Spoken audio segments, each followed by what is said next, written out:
The top stories tonight in Y News. The national government has begun a crackdown on sugar hoarders after customs officers raided a Pampanga warehouse containing sacks of Thailand imported sugar. The DSWD will start a 6-week program to distribute $500 million in cash assistance to indigent students from elementary to college. 3 of America's largest pharmacy chains have been ordered to pay $650 million to address an opioid crisis in 2 Ohio counties. A recently published study found that COVID-19 patients had a higher chance of having dementia years after infection. Good evening, Philippines and the world. Today is Thursday, the 18th of August, 2022. Join us in the next hour as we deliver today's top stories around the Philippines and in other parts of the world. I am William Theo. We are also seen in 1,935 satellite monitoring centers nationwide and via live streaming worldwide through the UNTV News and Rescue social media accounts. I am Harleen Delgado. First in the news, the national government has started a crackdown against sugar hoarders in an effort to end the artificial shortage of sugar in the nation. The palace revealed that certain traders are using Sugar Regulatory Administration's importation order to release the sugar they have hoarded. Nel Maribuhok has the story.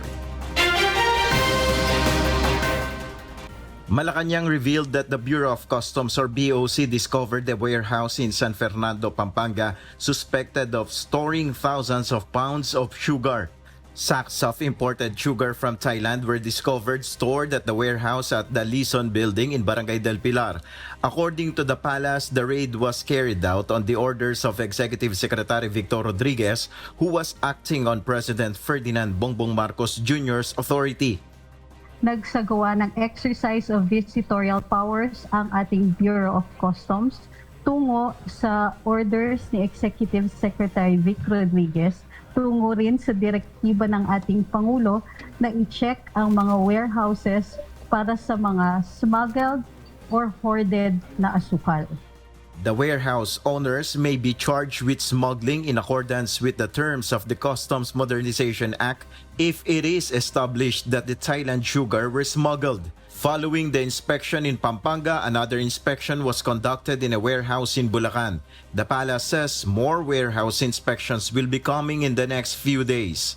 According to Rodriguez, his office is looking into the importation of 300,000 metric tons of sugar that traders are pushing with the intention of using it as a cover for them to release the sugar they had hoarded but were unable to release since doing so would depress prices. The executive secretary stated the Pampanga warehouse raid would serve as a warning to erring traders who are now hoarding sugar in order to profit from the current artificial sugar shortage situation. Nel Maribuhok, UNTV News and Rescue. We serve the people, we give glory to God. In order to address a supply issue that threatens to drive up food product prices, Malacanang confirmed a proposal to import 150,000 metric tons of sugar. The proposed volume of the sugar to be imported, according to Press Secretary Trixie Cruz Angeles, is based on the demands of the industries that consume the commodity in significant quantities. The Press Secretary, however, was unable to provide an estimated date for the importation. Yan po ang proposed na quantity for importation. Gawa nga ng pangangailangan ng mga industrials na tinatawag ng ating Pangulo. Sila po ang gumagamit in commercial quantities, in large commercial quantities ng asukal, and some jobs are dependent on their continued production. Meanwhile, many attempts were made to liberalize the sugar trade in the Philippines, and the proposed tariff system floundered once again as the nation dealt with a shortage of sugar supplies. Agriculture groups, on the other hand, says that it should be carefully studied. Ray Pelayo explains why. In the past 3 years since the implementation of the rice tariffication law, rice farmers have lost 70 billion pesos as a result of the flood of imported rice, despite the market price of rice being essentially unchanged. This is the rationale for the Federation of Free Farmers' request that the proposal to liberalize sugar importation be carefully considered. Pag walang patid po yung pagpasok ng imported sugar, siyempre yung presyo po ng tubo, yan po ibabagsak. Kung i-apply po yan sa sugar, pagka may umangkat po ng asukal at yung buwis na kukolekte ng customs, kailangan reservado lang po yan para sa mga programa na magpapalakas ng ating sugar industry. Yung feature na yon, talagay ko, pwede natin po pag-usapan. Earlier, Bangko Sentral ng Pilipinas Governor Felipe Medalla suggested that the government implement a tax system on imported sugar as food firms pushed for increased sugar imports. The problem is you say, well, to allow imports, the following conditions must be met. Then you already need a bureaucracy to decide.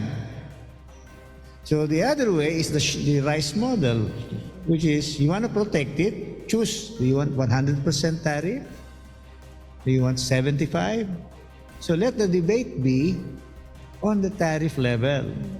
Medalla added it would be preferable to let stakeholders import using tariffs rather than quotas, since doing so would help reduce corruption. Socioeconomic Planning Secretary Arsenio Balisacan earlier said the government need to look at closely the sugar liberalization issue and strike a balance between farmers and manufacturers dependent on the commodity. Ray Pilayo, UNTV News and Rescue. We serve the people. We give glory to God. As classes are set to begin next week, the Philippine National Police warned about possible NPA recruitment activities in schools. The PNP claims that leftist organizations frequently recruit freshman students to encourage and influence their beliefs against the government. Leia Ilagan reports. The Philippine National Police is still coordinating with school administrators for the resumption of classes next week. PNP spokesperson Police Colonel Jean Fajardo said this is for the security of the students against petty crimes as well as possible recruitment of the New People's Army. Leftist group, says Colonel Fajardo, used the opening of classes to attract new members.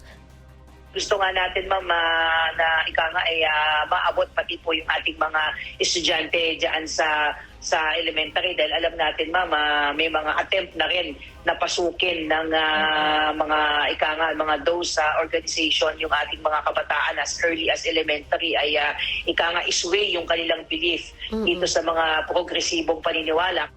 As part of its monitoring, the PNP alerts students of the tactics used by the leftist group in an effort to get sympathy from them.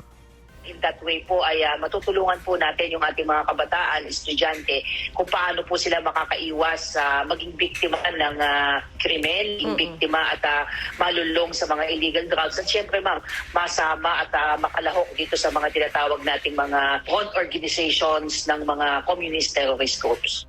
Apart from distributing leaflets, the PNP will also conduct lectures, seminars, and orientation to students on the recruitment of the NPA. Leia Ilagan, UNTV News and Rescue. We serve the people. We give glory to God. In other news, the displaced students from Colegio de San Lorenzo are still having a hard time finding new schools to apply to this year. Officials at the school have committed to assisting students up to the last day of its operation. Janice Inhente reports. The Colegio de San Lorenzo assured to release refund of tuition fees and credentials of students prior to its official closure on September 20.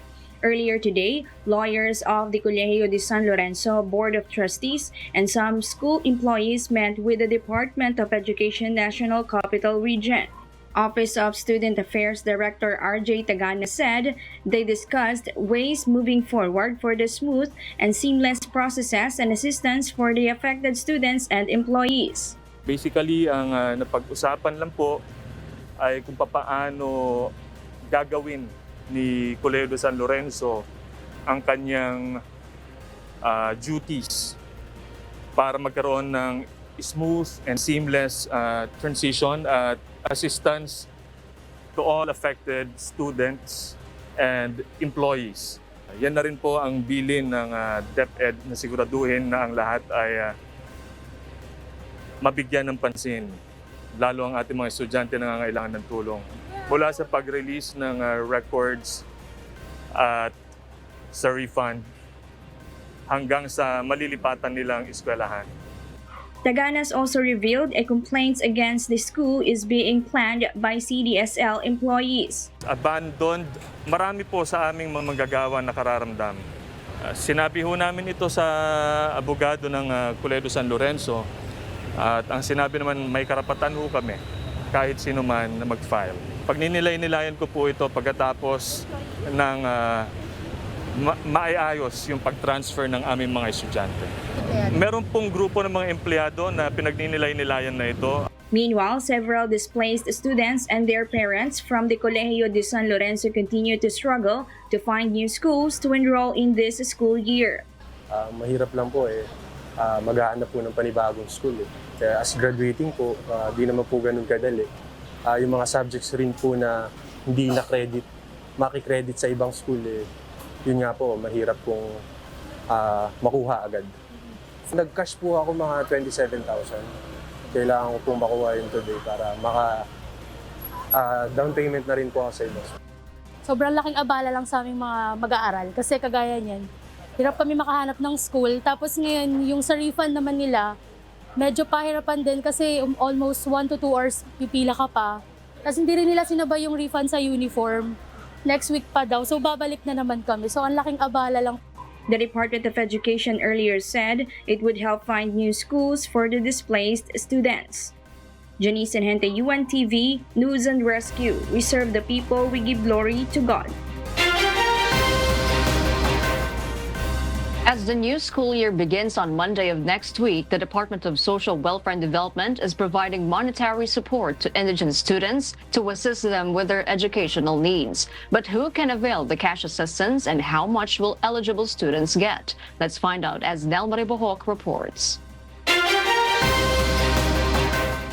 A 6-week program to distribute 500 million in cash assistance to indigent students from elementary to college will be launched by the Department of Social Welfare and Development. According to the DSWD, students may use the financial help to pay for tuition or educational supplies.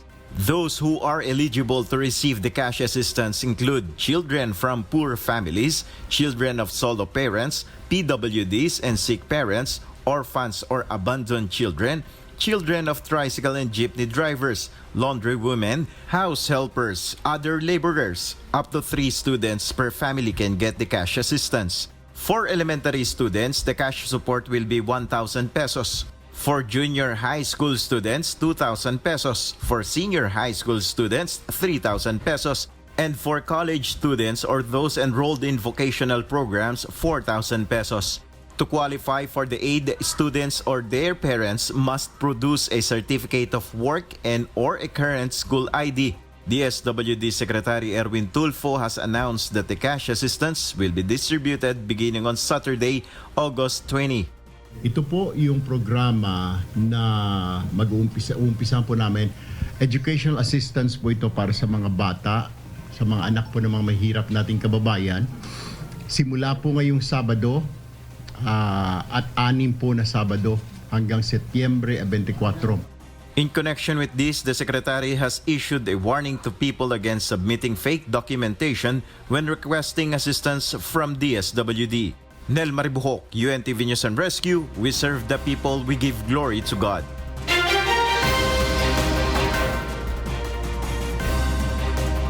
And for the news abroad, Taiwan is holding its own military drills off the southeastern country of Hualien. Nerissa Dando tells us why live.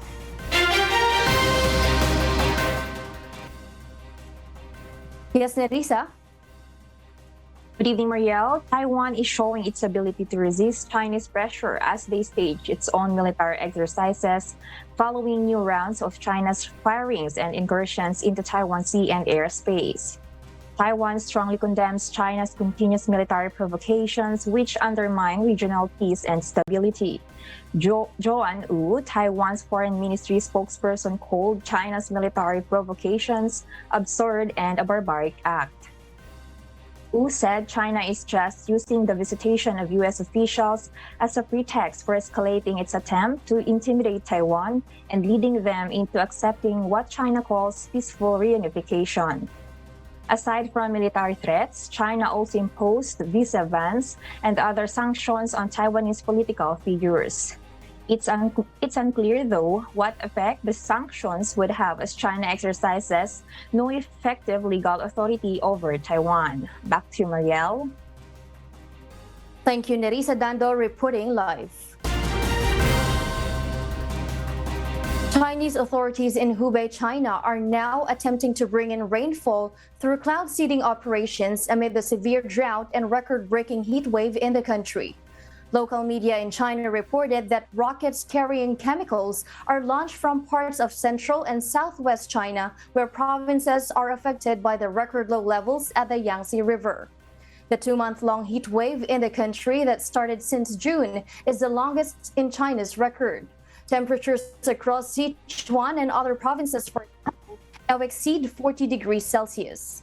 A series of measures to ensure the health and security of residents and water supplies have been established in China, also including cutting down air conditioner use and the hydropower reservoirs by as much as half.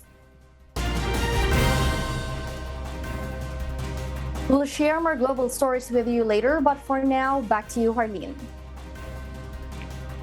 Thank you, Marielle. Today marks the first day of the expanded number coding scheme's full implementation. Apparently, the message wasn't clear to hundreds of drivers. JP Nunez will tell us why. Motorists who were caught violating the expanded number coding scheme today received violation tickets from the Metropolitan Manila Development Authority. According to MMDA, a total of 516 motorists were cited for number coding scheme violations. These include those who were apprehended physically and those who were caught on CCTV cameras through the no-contact apprehension policy. The MMDA emphasized that the 3-day dry run was sufficient to raise public awareness after some violators offered justifications to authorities. Ang karaniwang sinasabi pa rin po, hindi po nila alam na may number coding sa umaga. So again, hindi na po excuse yun dahil 3 araw na po tayo nagpa-public awareness campaign. Kaya huli na po, maninikit na po talaga tayo ngayon. The MMDA made it clear that they are not issuing exemption tickets. Therefore, motorists may still be cited under the no-contact detention policy. Sabay po ang implementation ng physical apprehension at no-contact apprehension ng MMDA. So, maaari pong mahuli sila in another part of Metro Manila at mahuli rin po through the CCTV cameras. Gayon din po sa parte naman ng local, pwede rin po silang mahuli sa secondary roads naman po. The MMDA anticipates that the number coding scheme might reduce the daily volume of vehicles on EDSA by up to 20%. This is essential even more so when face-to-face classes begin on Monday and the number of motorists and passengers could increase. JP Nunez, UNTV, News and Rescue. We serve the people, we give glory to God. The Land Transportation Franchising and Regulatory Board, or LTFRB, anticipates that city bus operators will submit 4,000 applications for special permits. With this, the LTFRB makes its central office available on the weekend to those requesting a special permit. Asher Kadapan Jr. explains why. Over 100 routes for about 11,000 public utility vehicles across the National Capital Region were reopened effective today. But the Land Transportation, Franchising and Regulatory Board requires operators of city buses operating in non-EDSA routes to get a special permit from the government agency. It is crucial that the operators acquire the special permits to allow their operation for the school opening on Monday. With this, LTFRB Chairperson Cheloy Garafil says they need all hands on deck as they anticipate about 4,000 applications until the weekend. Holiday bukas sa Quezon City na kung saan nandito yung office namin, pero magiging open ang LTFRB tomorrow until the weekend para i-process po lahat ng mga operators natin na application nila. The LTFRB chief assures that there will be enough PUVs to accommodate the expected influx of passengers starting Monday. The board also clarifies that additional routes will be open next month. Continuous yung study natin ng mga ruta all over NCR. Kaya in the next month, mag-issue pa kami ng mga bubuksan pa na ruta. Ito lang yung naging priority kasi this is in response to the expected increase ng mga commuters natin because of the opening of classes. City bus operators, on the other hand, complained they were left with very limited time to prepare for their operation for the school opening. Asher Kadapan Jr., UNTV News and Rescue. We serve the people, we give glory to God. Several senators mull over the possible deployment ban of domestic workers in countries with a Kafala or sponsorship system. Senate Minority Leader Aquilino Coco Pimentel III floated the idea as Senator Raffy Tulfo took the floor for a privileged speech and highlighted the need to protect overseas Filipino workers or OFWs from abuses. Tulfo will head the newly formed Senate Committee on Migrant Workers. Is it possible that in the future we may prohibit the deployment of domestic workers to other countries, especially those with Kafala system? That is my goal, our goal, everybody's goal, everybody's wishes na sana mangyari yan. One strike policy. Magkamali ang isang agency at napatunayan na talaga meron siyang ginawang pabaya, then out na siya. Hindi na siya forever na makakapag-recruit ng OFW.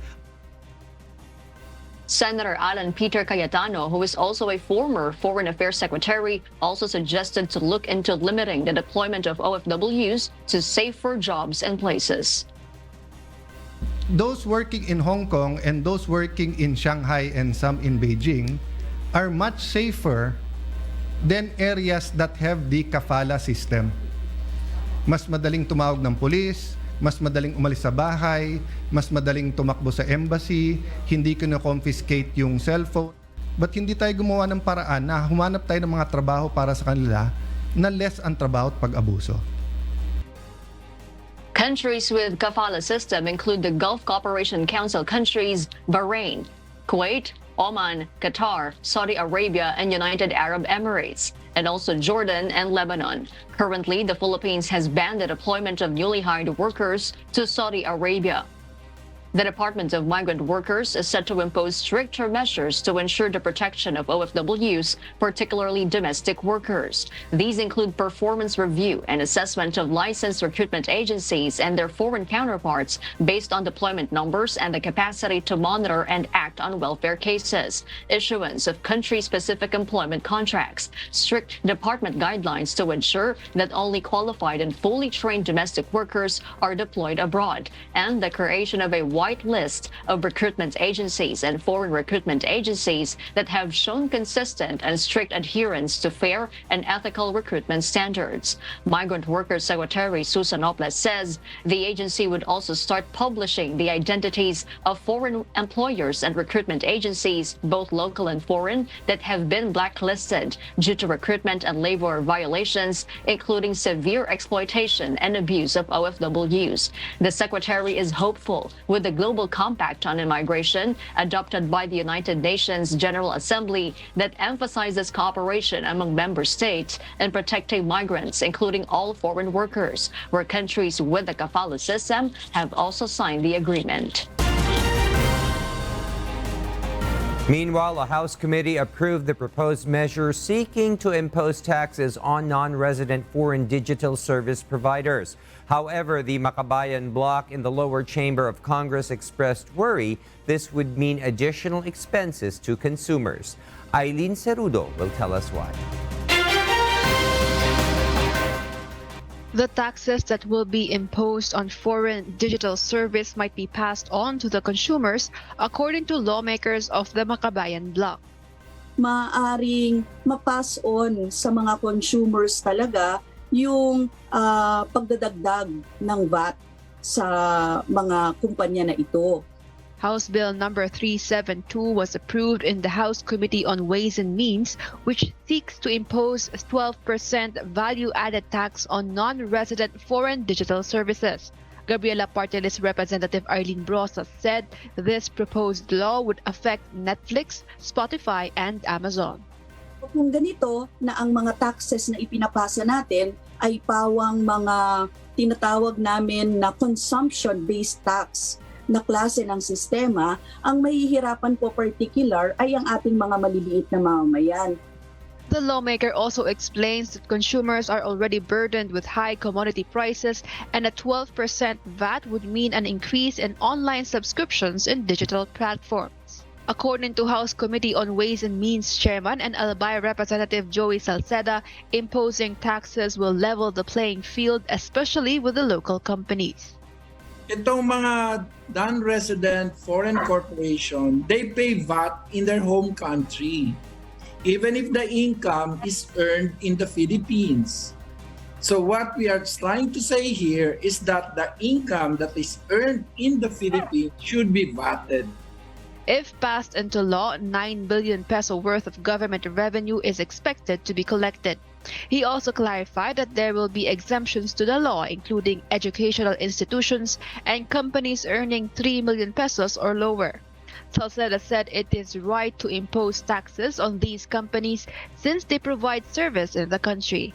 Kasi akala natin, Facebook, baka naman i-pass on nila. Unang-una, napapass on na nila yan dahil nagbabayad sila ng buwis sa US o kundi sa Netherlands.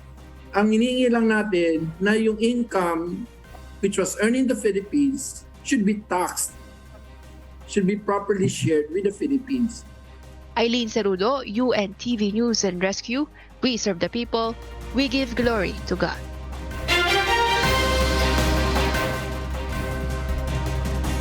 Three largest pharmacy chains in the United States of America have been ordered by a federal judge to pay $650 million to address an opioid crisis in 2 counties in Ohio. Miguel Moldez will tell us why. A U.S. federal court found that Walgreens Boots Alliance, CVS, and Walmart created an oversupply of the addictive opioid pills in November. Federal Judge Dan Polster in Cleveland ordered the pharmacies to pay damages worth $650.5 million for helping fuel the painkiller crisis in 2 Ohio counties. The money that will be collected will be used to help fight the crisis in the Lake and Trumbull counties in Ohio. The attorneys for the counties argued that the total financial cost of the opioid crisis is at $3.3 billion. They believe that the pharmacies failed to ensure that the prescriptions were valid, leading to increased supply in the community. The 3 companies denied the claims and further argued that it was the doctors who ultimately determined how many pills were prescribed. They will also appeal the ruling. There are more than 3,000 lawsuits filed against opioid manufacturers and pharmacies in the hopes of regaining money to combat the crisis in the U.S. Miguel Moldez, UNTV News and Rescue. We serve the people. We give glory to God.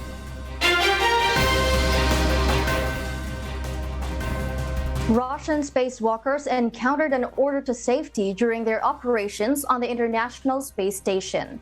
Paul Gatchalian will give us why, the details why live.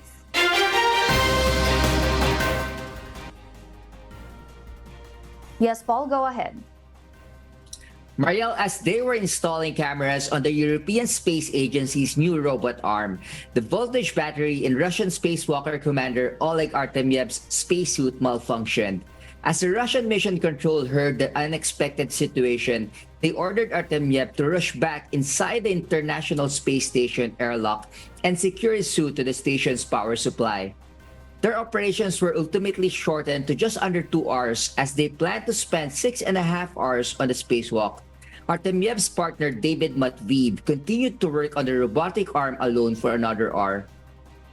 However, due to flight rules which enforce a buddy system, Matveev was ordered to return as well. NASA has since then confirmed that the two spacewalkers never faced any danger. Spokesperson for NASA, Rob Navias, said. Back to you, Mariel. Thank you, Paul Gatchalian, for that live report. A recently published study showed a higher chance of having dementia and other conditions for COVID-19 patients, even years after infection. Therese Longbowen will give us the details live.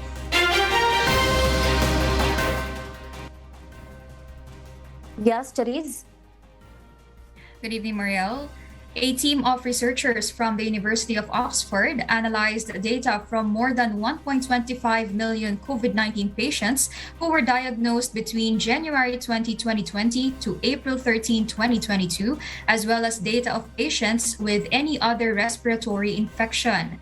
From these, the researchers assessed and compared the risk of 40 neurological and psychiatric diagnoses from these two groups. In their study, which was published in the Lancet Psychiatry yesterday, it was found that people who were diagnosed with COVID-19 have an increased risk of dementia, as well as psychotic disorder, cognitive deficit, and epilepsy or seizures as compared to those with other respiratory infection. COVID-19 patients' increased incidence of suffering from mood and anxiety disorders, however, returned to baseline after around 1 to 2 months of having the virus. According to the study's authors, the length of time the risks remain, the similarity of effects to children and adults, and the differences of the risk profiles for COVID-19 variants remain unclear. Back to you, Mariel. Thank you, Therese Longbowen, for that live report. And those are the reasons behind the news in other parts of the globe. I am Mariela Toza reporting live from Perth, Australia. Good evening. Our kasangbahay, as the world faces these trying times amid the pandemic caused by coronavirus, we are inviting everyone to join the global prayer for humanity. Good day. I'm Brother Eli Soriano of the members of the Church of God International. I want to invite you to join us in a minute of prayer every day to pray for humanity and the whole world as we go through these perilous times. While safety measures like washing of hands and strengthening of our immune systems may help us through this horrible predicament, there is still no precaution or cure more powerful than God's mighty intervention. And we need His intervention now more than ever. It doesn't matter what religion you are in or what denomination you belong. This is an invitation for all the people around the world who cares for the future of their family, friends, loved ones, and humanity as a whole. Everybody is welcome to pray with us. For more details, you can check out the description box below. Thank you very much, and I hope to hear from you soon. May God bless you.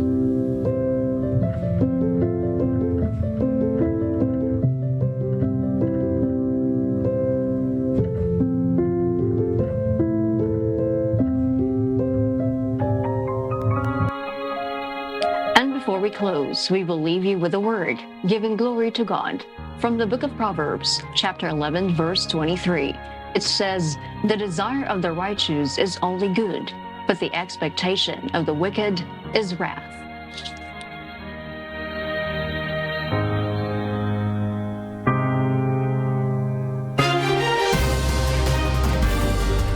Those are the reasons behind the news August 18, 2022. Reasons we deliver to you as they unfold. I am Harleen Delgado. And because we need to know, we will always ask why. I am William Theo. We serve the people, we give glory to God.